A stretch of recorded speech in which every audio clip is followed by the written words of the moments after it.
Je m'appelle Aisha Ibrahim Abdullahi.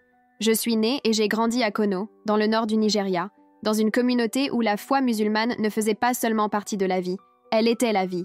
Mon père est un imam respecté et, dès mon plus jeune âge, on m'a appris à suivre l'islam avec une dévotion totale. Pour nous, suivre Allah n'était pas une option. C'était la seule vérité qui existait. Dès l'âge de 4 ou 5 ans, j'apprenais déjà à réciter le Coran. Ma routine consistait en prières quotidiennes, jeûne du Ramadan, port du hijab et obéissance absolue. On me disait que si je faisais tout correctement, je me rapprocherais d'Allah, et j'y croyais de tout mon cœur. Toute mon identité tournait autour de cela. J'étais la fille de l'imam, la musulmane exemplaire, la fille qui connaissait plus de sourates que quiconque à l'école. Mais à l'intérieur, quelque chose n'avait pas de sens. J'ai fait tout ce qu'on m'a dit, j'ai prié aux heures prévues, jeûné comme tout le monde, étudié les textes sacrés. Mais il y avait un vide que je ne pouvais ignorer, un silence profond, même au milieu des prières. Parfois, je pleurais seule dans ma chambre, demandant à Allah pourquoi je me sentais si seule, si oubliée. Mais aucune réponse ne venait. Et à Kono, on ne peut pas parler de ce genre de choses. On se tait, on obéit et on passe à autre chose. C'est ce que j'ai fait. Jusqu'à ce qu'un jour ordinaire, tout change. Je rentrais du supermarché avec ma petite sœur Myriam. Tout s'est passé si vite. Une voiture hors de contrôle, un cri, et puis le silence. Un silence comme je n'en avais jamais connu. C'est à ce moment-là que j'ai compris. J'étais morte. Je ne peux pas expliquer avec des mots ce qui s'est passé ensuite. Je me suis retrouvée dans une obscurité totale.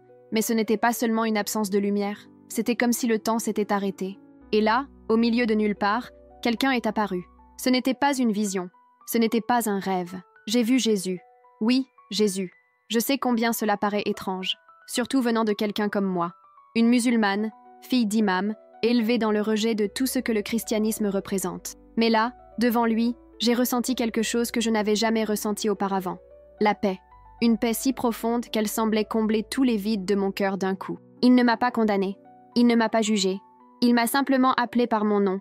Je me suis réveillée quelques jours plus tard à l'hôpital et ma vie n'a plus jamais été la même. J'ai essayé d'ignorer ce qui s'était passé. J'ai essayé de me convaincre que ce n'était qu'une illusion. Mais cette rencontre a changé quelque chose en moi.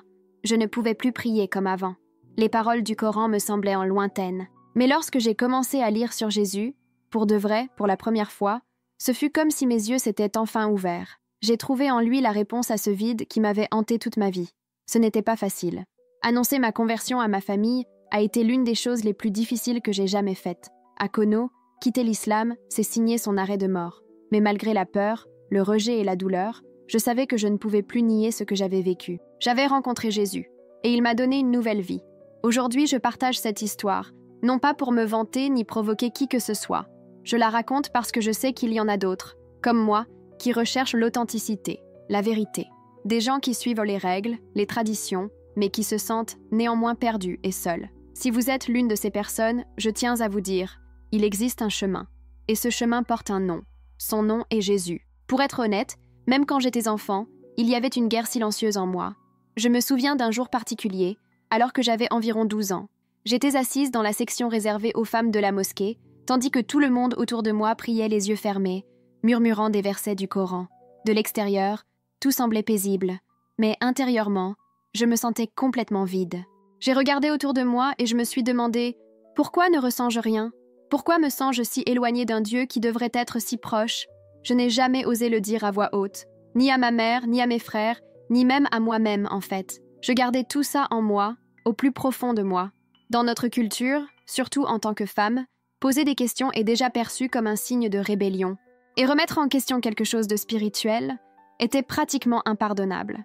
En grandissant, ce vide n'a fait que grandir. Pendant la journée, j'allais à l'école ordinaire, mais l'après-midi et le week-end, j'allais à l'école islamique.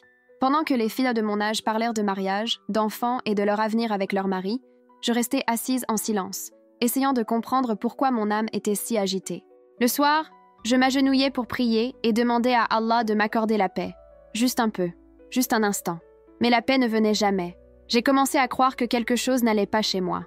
Je me suis dit, peut-être que je ne suis pas assez pieux, peut-être qu'Allah est distant parce que je ne suis pas assez bon. Un jour, à l'âge de 16 ans, j'ai pris mon courage à deux mains et j'ai demandé à mon père, avec tout le respect que je lui devais, « Baba, pourquoi ai-je parfois l'impression qu'Allah est si loin de moi ?» Il est devenu sérieux, m'a regardé dans les yeux et a répondu « Aïcha, ne dis plus jamais ça. C'est Shaitan qui essaie de te troubler l'esprit. Prie plus, jeûne plus et arrête de trop réfléchir. À partir de ce jour, j'ai appris à faire taire mon âme. Je suis devenue, aux yeux des autres, une fille exemplaire. Je priais 5 fois par jour. Je jeûnais correctement. Je portais mon voile rigoureusement. Je ne dérogeais jamais à ce qui était attendu. Mes tantes me félicitaient en disant « Tu es une bénédiction, Aïcha. Un bon mari te mènera directement à Djenna. » De l'extérieur, je paraissais ferme. Au fond, je n'avais qu'une envie, fuir. J'ai commencé à faire des rêves étranges. Dans beaucoup d'entre eux, j'étais au milieu d'un vaste désert, seul, errant sans but, assoiffé, à la recherche d'eau. Parfois, j'entendais une voix qui m'appelait, une voix douce et posée. Mais je ne voyais pas qui c'était. Je me réveillais confus, le cœur battant. Je n'en avais jamais parlé à personne. Les rêves, après tout, ne signifiaient rien. Du moins, c'est ce que je me disais. Au fond de moi, je pleurais, mais personne ne m'écoutait.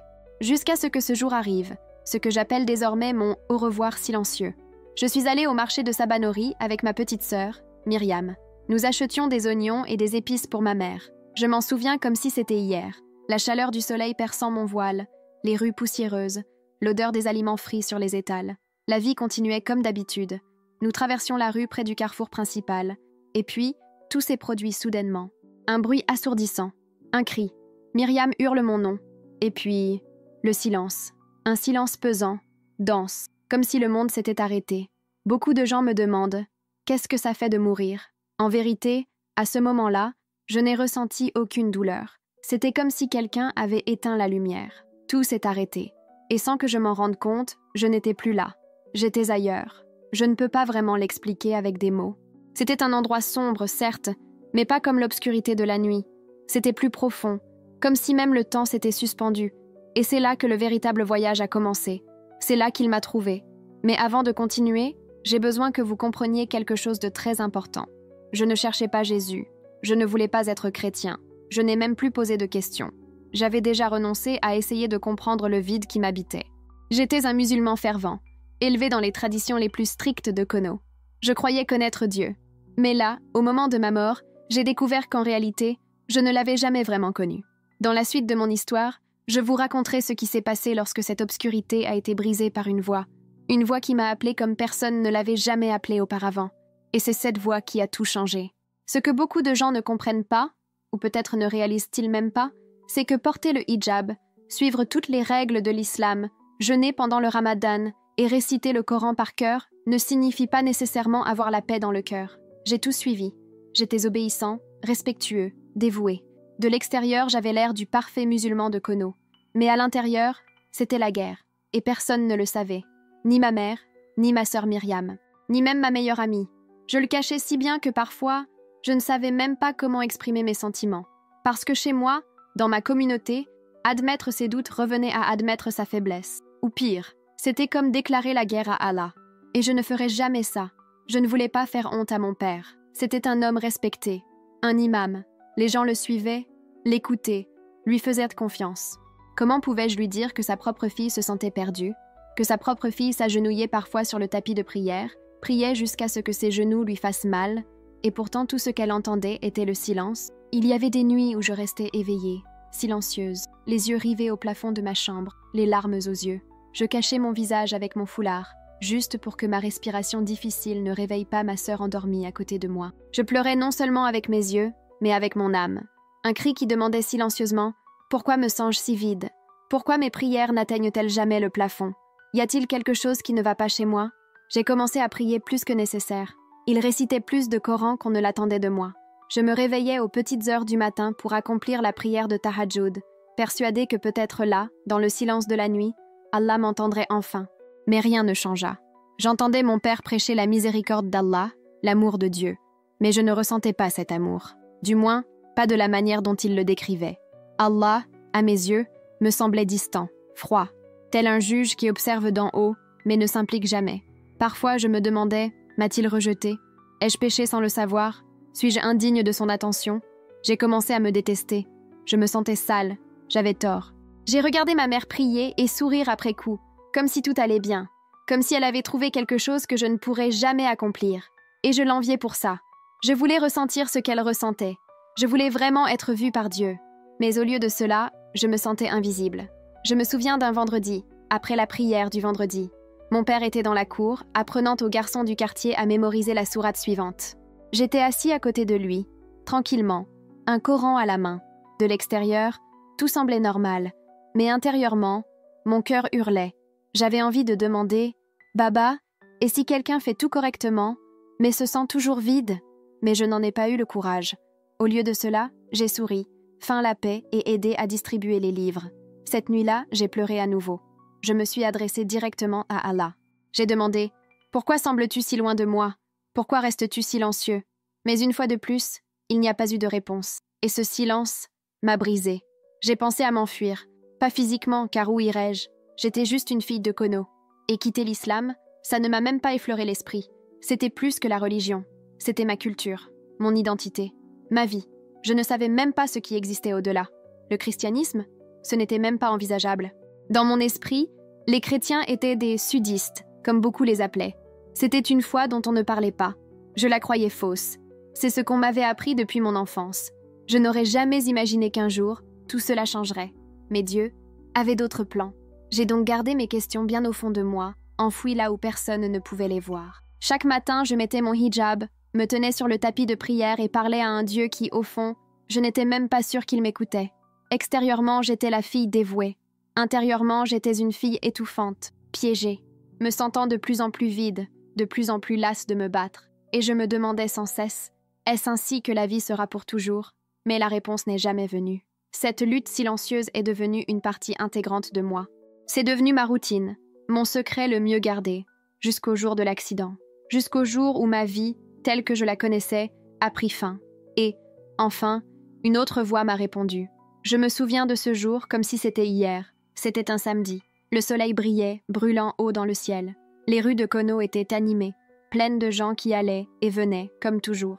Ma petite sœur, Myriam, et moi allions au marché de Sabanori acheter des oignons, des tomates et des épices pour notre mère. C'était ce que nous faisions presque tous les week-ends. Tout semblait normal. Tellement normal qu'on a ri en chemin. Myriam m'a taquiné à propos d'un garçon qui avait demandé de mes nouvelles la semaine précédente. J'ai ri et secoué la tête, un peu gênée, n'imaginant pas que ce seraient mes derniers mots de ce côté-là de la vie. Tout s'est passé très vite. D'abord le bruit, des pneus qui crissent sur l'asphalte, des pneus qui brûlent, des freins qui tentent de s'arrêter trop tard. Quelqu'un a crié. Myriam a crié mon nom. Et puis, l'impact. Et puis, le silence. Il n'y avait aucune douleur. Du moins, pas de la manière dont on s'y attend. C'était comme si mon corps avait cessé de m'appartenir. Je me sentais légère, libre, comme si j'observais tout de loin. J'ai vu des éclairs, des pas qui couraient vers moi, Myriam qui pleurait fort, des inconnus qui criaient à l'aide. Mais tout semblait étouffé, comme si j'étais sous l'eau. Et puis, vint l'obscurité, totale, complet. Je ne savais pas si j'étais vivant ou mort. Je ne sentais plus mon corps. J'entendais plus les battements de mon cœur, plus de respiration. Seul le silence. Et au plus profond de ce silence, des échos lointains. Les pleurs de ma mère, la voix de mon père récitant des versets du Coran. Je voulais réagir. J'ai essayé de bouger. J'ai essayé d'ouvrir les yeux. Rien. Je me suis demandé, c'est comme ça qu'on meurt? Serait-ce que je suis vraiment en train de mourir? Mais ce qui s'est passé ensuite était quelque chose à laquelle je ne m'attendais pas. L'obscurité autour de moi commença à changer.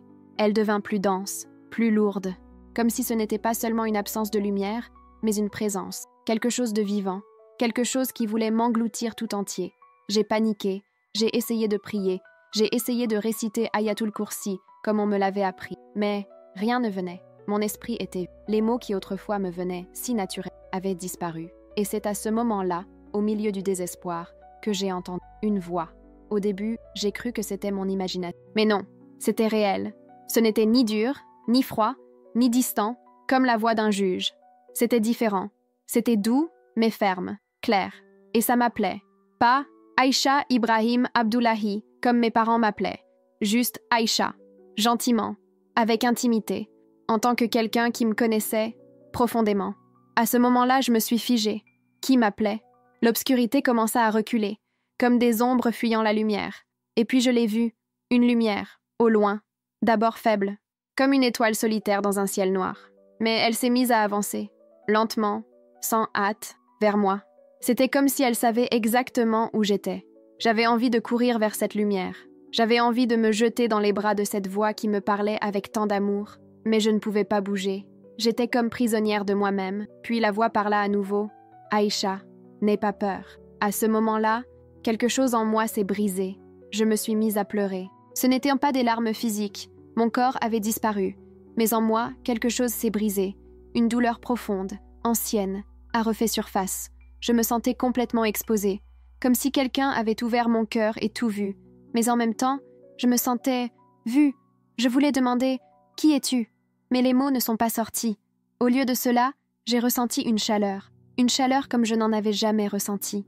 Ce n'était pas physique, c'était comme si l'amour lui-même m'enveloppait. Un amour pur, calme, entier. La lumière se rapprochait, jusqu'à tout envahir. J'aurais voulu décrire ce que je voyais, mais les mots me manquent. Ce n'était pas que de la lumière, c'était quelqu'un. Et même sans le savoir encore, OMS, je savais qu'il me connaissait. Chaque partie de moi, chaque larme que je versais en silence derrière mon voile, chaque prière qui semblait inexaucée, chaque question que je ravalais par peur, chaque sentiment de vide. Il le savait. Et pourtant, il m'aimait. Et c'est là, à ce moment-là, que j'ai ressenti pour la première fois de ma vie ce que c'était. La vraie paix. N'aie pas peur. Aucun jugement. Je ne le pèse pas. Juste la paix. Pendant ce temps, mon corps gisait toujours sur cette route poussiéreuse. Les gens criaient, couraient, essayaient de m'aider. Mais je m'en fichais, parce que je n'étais plus là. J'étais dans la lumière, et je ne voulais pas partir. Mais quelque chose s'est produit, quelque chose auquel je ne m'attendais pas. La voix reprit la parole, plus fermement cette fois. Foi, je me suis trompée. Revenir ? Pourquoi ? Pourquoi reviendrais-je ? Et la voix répéta, reviens, Aïcha, ton heure n'est pas encore venue. Parle-leur de moi. Et à cet instant, comme si quelqu'un avait tiré sur un fil invisible, j'ai été arrachée de cet endroit. C'était comme être aspirée à nouveau, précipitée à toute vitesse dans un tunnel sombre. Les cris, les voix, les pleurs de ma mère, la douleur. Soudain, tout est revenu. La douleur dans mon corps, la brûlure dans ma poitrine, le poids de ma chair, le bruit des machines, les sanglots autour de moi. J'ai ouvert les yeux, étouffée, essayant de respirer. J'étais à l'hôpital. Les gens m'entouraient. Myriam pleurait sans pouvoir se retenir, serrant ma main. Ma mère récitait des prières avec frénésie. Mon père, cet homme fort, restait silencieux, les yeux remplis de larmes. Il n'a jamais pleuré.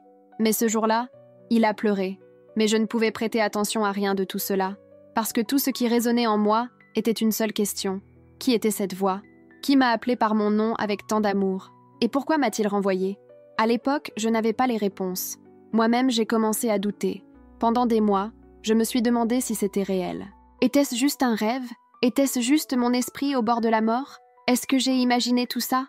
Mais, au fond, je connaissais la vérité, parce que rien de tout cela n'était ordinaire.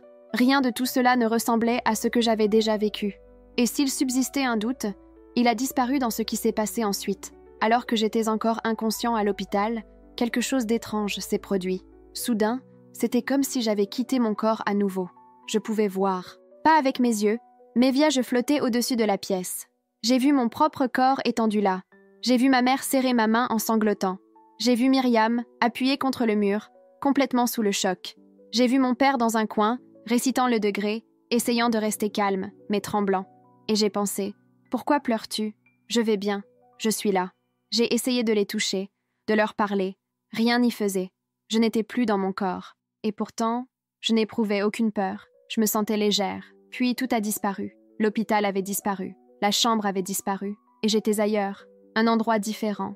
Un endroit qui changerait tout. Au commencement, il y avait les ténèbres. Mais ce n'était pas comme la nuit. Ni comme quand on ferme les yeux. C'était une obscurité vivante, épaisse, suffocante. Et j'étais complètement entourée par ça. Je ne savais pas où j'étais ni ce qui se passait. J'ai ressenti une peur que je n'avais jamais ressentie auparavant. J'ai voulu crier, mais aucun son n'est sorti. J'ai commencé à me demander, est-ce la mort ? Se pourrait-il que c'est la punition qu'on m'a appris à craindre ? Suis-je en enfer ? La panique m'a envahie. J'ai essayé de me souvenir des prières. J'ai essayé de réciter le verset de la chaise, comme on me l'a appris depuis que je suis petite. Mais mon esprit était vide. Rien ne venait. C'était comme si tout ce que je savais avait été effacé.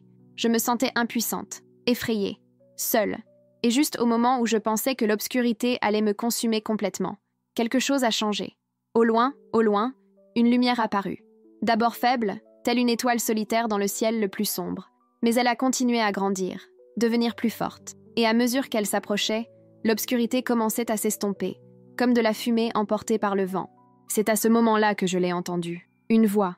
Il ne faisait ni froid ni rude. C'était calme, doux, mais fort, plein d'autorité et de paix. Et elle m'a appelée Aïcha. C'est tout. Mon nom. Pas mon nom complet, comme mes parents m'appelaient. Juste Aïcha, avec tendresse. À ce moment-là, je me suis figée. Qui m'a connue à cet endroit? En même temps que je ressentais de la peur, j'éprouvais une attirance irrésistible pour cette voix. Et puis, elle reprit la parole. Aïcha, n'aie pas peur. Soudain, la lumière s'est précipitée vers moi, non pas lentement, mais avec détermination. Elle m'entourait, elle m'enveloppait, et j'ai tout ressenti. Dans cette lumière, je l'ai vu. Un homme, vêtu de blanc pur. Mais ce n'était pas seulement les vêtements, c'était sa présence, l'atmosphère qui l'entourait. Cela ne brillait pas comme une lampe, mais il y avait de la lumière dedans. C'était comme s'il était fait de lumière. Mais ce qui m'a le plus frappé, ce sont les yeux. Des yeux qui m'ont vu complètement. Pas seulement mon visage, mais mon âme, mes peurs, mes doutes, mes questions inexprimées, chaque larme cachée, chaque prière sans réponse, chaque nuit silencieuse. Il a tout vu. Et pourtant, il n'y a eu aucune condamnation. Il n'y avait pas de colère, seulement de l'amour. Amour pur, amour complet. J'ai regardé ses mains, et j'ai vu des marques, des cicatrices, comme de vieilles blessures ouvertes. Et à ce moment-là, sans que personne ne me l'explique, je savais qui il était. C'était Jésus. Ce n'était pas une déduction, ce n'était pas une conclusion logique. Je suis simplement, tu le savais. Même si je n'ai jamais lu la Bible, même si j'ai grandi en entendant que le christianisme était un mensonge. Là, en sa présence, il n'y avait pas de place pour le doute. Il m'a regardé et m'a dit « Je suis le chemin, la vérité et la vie ». Je ne pouvais pas répondre. Je restais plantée là, brisée, exposée, défait. Il a tendu la main, et pendant un moment, j'ai pensé qu'il allait me juger. Mais non, il a touché mon cœur, et dans ce contact, j'ai tout ressenti. J'ai senti les années de vide s'écouler. J'ai senti les larmes non pleurées se dissoudre. J'ai senti le poids de la culpabilité s'alléger. Toute la douleur, toute la honte, tout le sentiment de ne pas être à la hauteur. Il me l'a pris. Et puis il parla. « Je t'ai appelé par ton nom. Tu es à moi. » Ces mots ont transpercé mon âme comme du feu. Et je suis tombée. Pas avec le corps, parce que je n'avais plus de corps physique là-bas. Mais mon âme est tombée devant lui. J'ai pleuré. J'ai pleuré comme jamais auparavant. Ce n'étaient pas des larmes de tristesse. C'étaient des larmes de libéré, de paix, de quelqu'un qui, pour la première fois de sa vie, avait été retrouvé. Puis Jésus fit quelque chose de plus. Il m'a montré ma vie, comme quelqu'un qui ouvre un livre et révèle, page par page, où sa fille s'est perdue. Mais ce n'était pas pour m'humilier, ce n'était pas par colère. C'était comme un père aimant qui s'assoit avec sa fille et dit « Laisse-moi te montrer où tu t'es égaré pour que tu puisses revenir. » Je me suis vue là, comme si je regardais ma propre vie. J'ai vu cette petite fille agenouillée sur son tapis de prière, le visage couvert, implorant la paix. J'ai vu mes nuits de silence, les larmes cachées, les cris que personne n'entendait. J'ai ressenti à nouveau ce vide dans ma poitrine, comme si mon cœur était creux, sans vie. Et puis Jésus m'a montré la vérité. Il a dit « Tu me cherchais, Aïcha. Même sans le savoir, tu me cherchais toujours. Et j'étais là tout le temps. » Ces mots m'ont transpercé comme une flèche droite en plein cœur. J'ai vu chaque larme. J'ai entendu chaque prière. Je ne me suis jamais détournée. Je t'attendais. À ce moment-là, quelque chose en moi s'est rétabli. Pour la première fois de ma vie, je me sentais entière, complètement aimée, complètement connue. Pas de peur, pas de honte, pas de poids. Je ne voulais pas quitter cet endroit.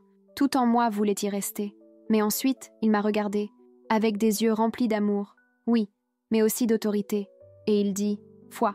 J'étais confus. Retour? Où? Pourquoi? Il répéta « Reviens, Aïcha. Ton heure n'est pas encore venue. Parle-leur de moi. » Mon cœur m'a supplié de rester, même sans mots. Mais je savais que c'était sa volonté. Puis, avant même que je puisse réagir, tout a disparu.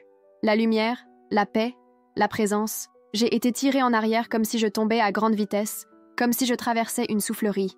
Et au fond de moi, j'ai entendu mon nom crier. « Aïcha, Aïcha !» J'ai ressenti de la douleur. J'ai senti ma poitrine brûler. Et soudain, j'étais de retour dans mon corps, à l'hôpital, à la vie. Mes yeux s'ouvrirent lentement. L'air s'engouffra dans mes poumons, comme si j'émergeais de l'eau après une longue attente. La pièce tournoyait. Mon corps était lourd, comme brisé de l'intérieur. Mais j'étais en vie. La première chose que j'ai vue, c'est Myriam, ma sœur, qui m'a attrapé la main et s'est mise à pleurer de façon incontrôlable. Elle est réveillée, elle est vivante. Maman, elle est de retour. Ma mère tomba à genoux, pleurant et remerciant à haute voix. Dieu merci, Dieu merci. Son foulard avait glissé de sa tête. mais elle ne l'avait même pas remarqué.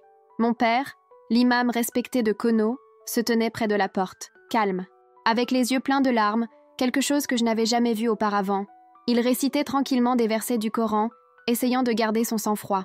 Pour eux, j'avais été sauvée par miracle, mais pour moi, quelque chose de bien plus grave s'était produit.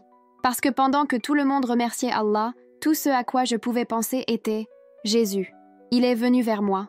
Il m'a appelé par mon nom. » Et je savais, avec une certitude que personne ne pouvait me prendre. Je l'ai trouvé. Ou plutôt, il m'a trouvé.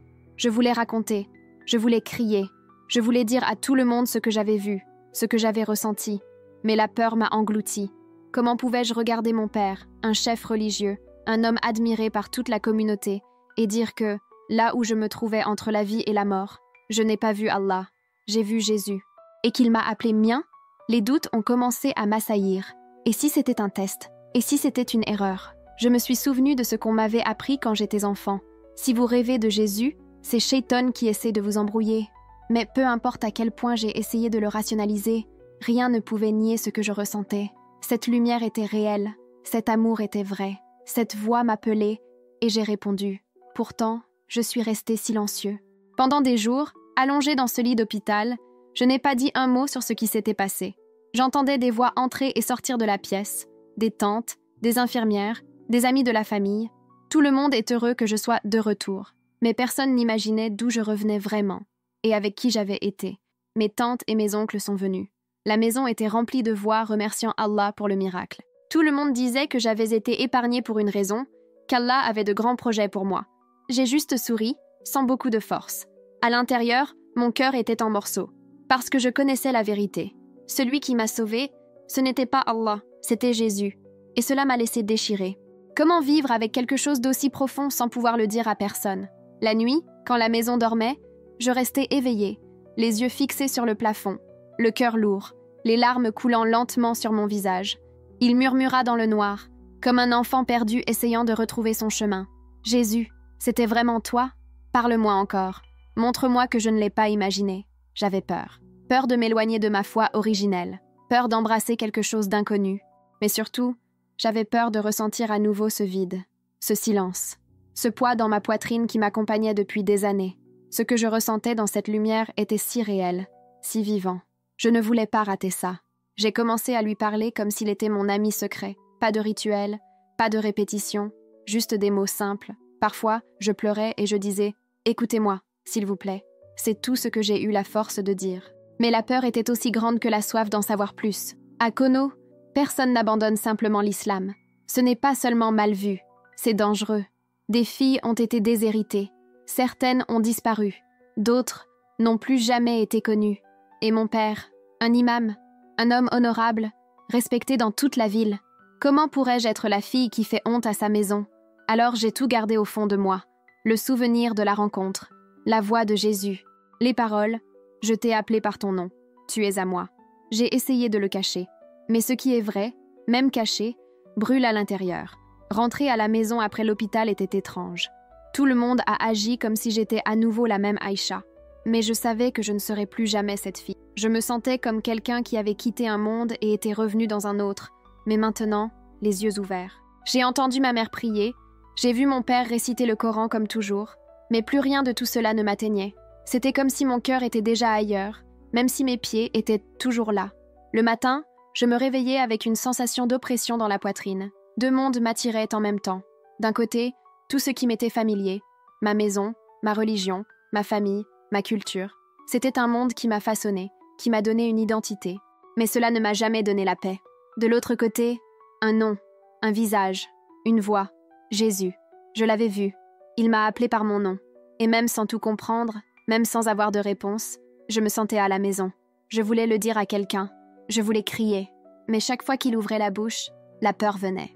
Et si mon père me mettait à la porte? Et si ma mère ne me regardait plus jamais dans les yeux? Et si quelqu'un entendait ça? Et si la communauté l'apprenait? À Kono, suivez Jésus. Donc est un choix simple. C'est une phrase. Alors je suis resté silencieux. Mais le silence n'a jamais signifié la paix. Au contraire, c'était comme porter une flamme allumée cachée sous ses vêtements, brûlante, suffocante, mais incapable de l'éteindre. La nuit, je m'asseyais dans le coin de ma chambre. J'ai couvert ma bouche avec un mouchoir pour que personne n'entende mes sanglots. et il murmura « Jésus, si le Seigneur est vraiment allé, ça m'aide. Je ne sais pas quoi faire. J'ai peur, mais je veux te rencontrer. » C'est à ce moment-là que quelque chose d'étrange a commencé à se produire. Une faim grandissait en moi, un besoin urgent de comprendre tout ce qui s'était passé, mais je ne pouvais pas parler à mon père. Je ne pouvais rien dire à mes amis. Alors, au petit matin, pendant que tout le monde dormait, j'ai subtilisé le petit téléphone portable de Myriam. Elle ne se doutait de rien. Je suis allée aux toilettes, j'ai verrouillé la porte et j'ai tapé dans la barre de recherche. Qui est Jésus dans les rêves? Ce que j'ai découvert m'a coupé le souffle. Des récits interminables de musulmans venus de contrées lointaines, Iran, Égypte, Nigeria, des gens qui affirmaient aussi avoir vu un homme vêtu de blanc et que Jésus avait visité leurs rêves. J'étais assis par terre, le corps tremblant, les larmes aux yeux. Je n'étais pas seule, je n'étais pas fou. J'ai lu ces histoires jusqu'à l'aube, et quelque chose en moi a commencé à s'ouvrir, un espoir silencieux que je ne pouvais expliquer. J'ai continué à chercher, nuit après nuit. Parfois, je tapais des mots comme « Jésus appelle les musulmans » et je regardais des vidéos de témoignages de personnes risquant leur vie pour dire « Je le connaissais ». Dans l'une de ces vidéos, un homme répétait exactement les mots que Jésus m'avait adressés. « Je t'ai appelé par ton nom, tu es à moi ». Tout mon corps tremblait. Je savais au fond de moi que ce n'était pas une coïncidence. Jésus était vraiment venu à moi. Et maintenant, tout laissé derrière moi, le dire à ma famille, je me sentais coincée entre la vérité qui illuminait mon cœur et la peur qui me serrait la gorge. Je voulais suivre Jésus, mais je ne savais pas comment. Et plus je cherchais des réponses, plus ma soif grandissait. J'ai commencé à perdre le sommeil. J'ai perdu l'appétit. Ma mère pensait que j'allais mieux petit à petit, mais intérieurement, mon âme était en guerre. Chaque jour, en silence, je demandais à Jésus « Pourquoi moi? Pourquoi m'as-tu choisi? Que veux-tu de moi ?» Il est resté silencieux, du moins jusqu'à une nuit où je m'y attendais le moins. Il est revenu, ni dans un rêve, ni dans une vision, mais éveillé, debout dans ma chambre. Le lendemain matin, après ce deuxième rendez-vous, je savais que je ne pouvais plus le garder pour moi. La peur était toujours là, aussi pesante qu'une tempête qui ne voulait pas passer. Mais quelque chose de plus fort avait pris sa place. La paix. Pas cette paix facile qui vient quand tout va bien, mais la paix qui vous maintient stable au milieu de la tempête, en disant « Quoi qu'il arrive, je ne suis pas seule ». Il était là, de nouveau, au pied de mon lit. Ses yeux me regardaient comme il l'avait fait dans ce lieu de lumière, plein d'amour et de compréhension. Sa voix, douce et ferme, ne disait qu'une chose « Aïcha, n'aie pas peur, suis-moi ». Et puis il est parti, mais sa présence est restée avec moi, et ses paroles ont résonné au plus profond de mon cœur. Je savais ce que je devais faire, mais savoir et faire sont deux choses différentes. Le lendemain matin, je me suis assis à la table du petit déjeuner en silence. Ma mère me regardait avec inquiétude, comme si elle sentait que quelque chose n'allait pas, mais ne savait pas quoi. Mon père récitait les sourates du matin comme d'habitude, se préparant à aller à la mosquée. Myriam a essayé de plaisanter avec moi, mais j'ai eu du mal à répondre. Je me sentais comme un étranger dans ma propre maison. Quand l'horloge a sonné midi, je n'ai plus pu supporter de porter ce poids seul plus longtemps.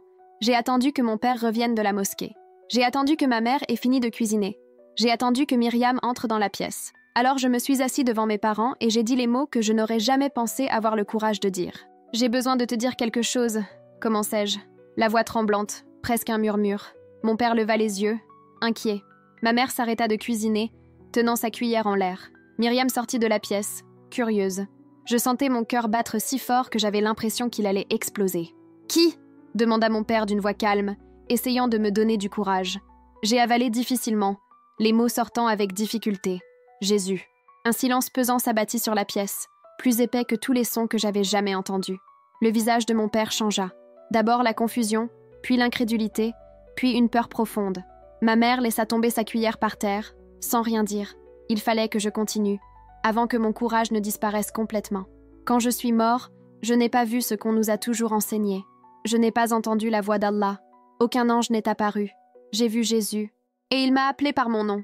Ma mère murmura quelque chose, à peine audible. Mon père se leva, la voix tremblante, non pas de colère, mais de terreur. « Arrête tes bêtises, dit-il. Tu es perdu. C'est le diable qui essaie de te piéger. » J'ai pleuré. « Je ne suis pas confus, papa. » Il est revenu vers moi. Il m'a dit de le suivre. Mon père a levé la main, non pas pour me frapper, mais pour me faire taire. « N'en parle plus, » ordonna-t-il. Ma mère s'est mise à pleurer doucement, non pas de tristesse, mais de chagrin. Elle ne m'a même pas regardée. Le rejet silencieux dans son regard était plus douloureux que n'importe quelle parole dure. Mon père faisait les 100 pas, nerveux et incertain de ce qu'il devait faire. Puis il s'est tourné vers moi et a prononcé des mots que je n'aurais jamais imaginé entendre. « Tu n'es plus ma fille. » Mon monde s'est effondré. Les larmes coulaient sur mon visage, mais je ne pouvais rien dire. Ma bouche était trop lourde pour s'ouvrir. Mon cœur se fermait en silence. Ma mère quitta la pièce, la tête couverte comme pour cacher sa honte. Myriam entendit le vacarme et se précipita à l'intérieur. Elle me regarda avec peur et confusion, les yeux pleins d'interrogations. Je ne pouvais rien expliquer, ni réconforter ma sœur. Je restais là, vide. Mon père m'a dit de faire mes valises. Cette nuit-là, seule dans ma chambre, le seul chez moi que j'ai jamais connu, j'ai plié mes rares vêtements et les ai mis dans un petit sac. Myriam se tenait sur le seuil, pleurant doucement, se demandant pourquoi sa sœur était renvoyée. Je voulais m'expliquer, je voulais lui dire au revoir comme il se doit. Mais au fond, je savais que ce n'était pas un adieu. Jésus ne m'avait pas abandonnée. Et même si ma famille m'avait rejetée, je n'étais plus seule. Quand j'ai quitté cette maison, je ne savais pas où j'allais. Je n'avais aucun plan, pas d'argent, personne à appeler. J'ai juste marché. Les rues de Kono étaient l'autre plus froides que jamais. Chaque visage que je croisais m'était inconnu. Je me souviens avoir serré mon sac fort, les larmes brûlant dans mes yeux, mais je me suis forcée à ne pas pleurer. J'étais vide, oui, mais pas perdue. Au plus profond de mon cœur, sa voix résonnait sans cesse. « N'aie pas peur, suis-moi. » Quelques heures plus tard, sans m'en rendre compte, je me suis retrouvée devant une petite église. Il était tard, les portes étaient fermées, mais les lumières brillaient encore à l'intérieur. Je restais là, incertaine. Je ne savais même pas si les chrétiens m'accepteraient. À Kono, chrétiens et musulmans se parlaient à peine. Je n'avais jamais parlé à un pasteur de ma vie, mais cette nuit-là, j'ai levé la main et j'ai frappé à la porte. Une femme m'a ouvert. Elle était plus âgée, l'air bienveillant. En me voyant, son visage s'est immédiatement adouci. « Ma chère, que t'est-il arrivé ?» demanda-t-il tendrement. J'ai fondu en larmes. Elle n'a posé aucune question, n'a pas hésité. Elle m'a simplement accueillie et m'a fait entrer. Cette nuit-là, pour la première fois depuis longtemps, j'ai dormi paisiblement. Les semaines suivantes, j'ai séjourné à l'hôtellerie de l'église. Là, j'ai rencontré des gens qui se moquèrent de mes origines, de mon nom ou de ma religion. Ils m'ont accueilli avec amour. Ils ont écouté mon histoire sans me juger. Quand j'ai tout raconté au pasteur, l'accident, l'obscurité, la voix, l'homme en blanc, il m'a regardé calmement et m'a dit « Aïcha, Jésus t'a connue parce qu'il t'a choisi. Maintenant, tu lui appartiens. » À ce moment-là, j'ai compris que je n'étais pas une erreur. Je n'avais pas été trompée. J'avais été trouvée. Un matin, dans ce petit coin tranquille, je me suis agenouillée, sans tapis, sans un mot d'arabe, et j'ai dit avec mon cœur « Jésus, je suis à toi. » Ce fut le début d'une nouvelle vie. Le vide qui me hantait depuis des années s'est dissipé. Ce n'était ni la peur, ni l'obligation, ni les rituels creux. C'était la paix véritable. Une relation avec un sauveur, un ami. Aujourd'hui, je ne suis plus seulement Aïcha Ibrahim Abdullahi, la fille de l'imam. Je suis Aïcha, fille du Christ. Et quoi qu'il arrive, j'ai tout perdu, mais j'ai tout gagné, car Jésus vaut plus que tout. Ma vie a complètement changé. Je ne me réveille plus à l'appel à la prière, je ne porte plus le hijab par obligation. Je ne porte plus le poids des prières restées sans réponse, ni la peur silencieuse qui m'a hantée si longtemps. Au contraire, je me réveille avec la paix dans le cœur, une paix dont j'ignorais l'existence. Jésus ne m'a pas seulement rencontrée dans cette lumière, il demeure avec moi chaque jour. Je vis maintenant dans une petite communauté chrétienne, loin de ma ville natale de Kono. La vie n'est pas facile. Ma famille me manque plus que je ne peux l'exprimer. Je reste souvent seule, et je repense au visage de ma mère, à la voix de mon père, au rire de ma sœur. Je prie pour eux tous les jours, non pas comme avant, mais avec l'espoir qu'un jour, eux aussi connaîtront Jésus, comme je l'ai connu. Ici, j'ai trouvé une nouvelle famille, des frères et sœurs en Christ qui m'accompagnent, me fortifient et me rappellent que je ne suis jamais seule. J'ai appris la Bible petit à petit, découvrant ce que signifie être vraiment aimé, non pas pour ce que je fais, mais pour qui est Jésus. Je me suis fait baptiser. J'ai déclaré publiquement ce que j'avais peur d'oser penser autrefois. J'appartiens à Jésus. Chaque jour, il guérit mes blessures. Chaque jour, sa grâce me soutient. Je ne sais pas ce que l'avenir me réserve, mais je connais celui qui me tient fermement par la main. Mon histoire ne raconte pas celle de quelqu'un qui a abandonné sa foi. Elle raconte celle de quelqu'un qui a trouvé la vérité. Et cette vérité porte un nom, Jésus-Christ. À mes frères et sœurs musulmans, je sais ce que vous ressentez. Je connais le poids des questions que vous avez peur de poser. Je connais le vide qui se cache derrière les prières quotidiennes. Je sais ce que c'est que de pleurer en silence, enfermé dans une pièce, en se demandant pourquoi Dieu semble si lointain. Je suis passée par là. Je portais le hijab, je priais 5 fois par jour, je célébrais le ramadan avec dévotion. J'essayais d'être parfaite, mais quoi que je fasse, je me sentais invisible, ignorée, mal aimée. Et pourtant, dans l'endroit le plus sombre de ma vie, Jésus est venu à moi. Il n'est venu ni avec jugement, ni avec colère. Il est venu rempli d'amour, l'amour que j'avais recherché toute ma vie. Il m'a apporté la paix que je n'avais jamais trouvée seule. Je ne suis pas ici pour vous demander d'abandonner tout ce que vous savez du jour au lendemain. Je sais que cela peut paraître effrayant. Je vous invite simplement à faire comme moi. Ouvrez votre cœur et posez-vous une question simple, celle que vous avez cachée par peur ou par doute. Murmurez-moi, avec vos propres mots. « Jésus, si tu es réel, montre-moi. » C'est comme ça que j'ai commencé. Et il a répondu. Il m'a dit que je n'avais pas besoin d'être parfaite pour être aimée, que je n'avais pas besoin de tout comprendre pour être choisie, qu'il connaît mon nom, voit mes larmes et m'attend, et qu'il t'attend aussi. À tous ceux qui nous regardent, que vous soyez musulmans, chrétiens ou quelqu'un qui doute, écoutez avec un cœur ouvert. Jésus est réel, il est vivant, et son amour pour vous dépasse tout ce que vous pouvez imaginer. J'ai tout perdu, ma famille, ma maison, mon ancienne vie, mais j'ai trouvé tout ce qui comptait vraiment en Jésus. S'il a pu venir à moi, il viendra à vous. Il vous suffit de l'implorer. Il répondra. Si vous nous regardez en ce moment et que vous sentez quelque chose bouger dans votre cœur, sachez que ce n'est pas une coïncidence. Peut-être êtes-vous confus, peut-être avez-vous peur, peut-être avez-vous passé toute votre vie à chercher la paix, comme moi. Je veux que vous sachiez que Jésus vous voit comme il m'a vu, qui que vous soyez, où que vous soyez, ou quoi que vous ayez fait. Il vous aime tel que vous êtes. Tu n'as pas besoin de mots compliqués. Tu n'as pas besoin de changer de vêtements, de nom ou de vie pour venir à lui. Il t'accepte tel que tu es, dès maintenant. Si vous êtes prêt à connaître Jésus personnellement, je vous invite à prier avec moi où que vous soyez, assis, couché, même en pleurant.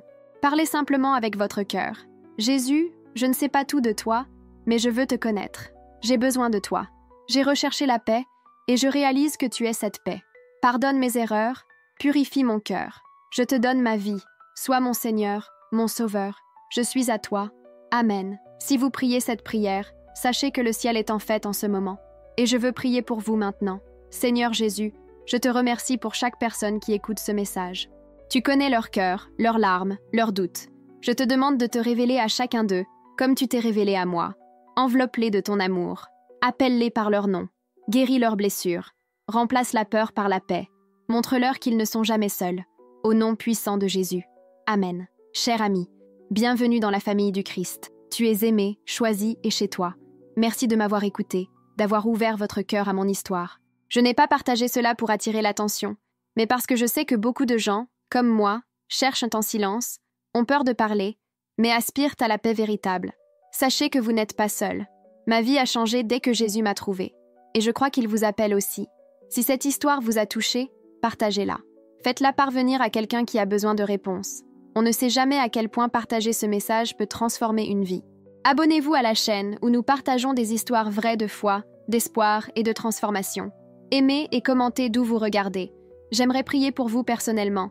Si vous avez besoin de prière, d'aide ou si vous souhaitez en savoir plus sur Jésus, écrivez-nous dans les commentaires ou envoyez un message.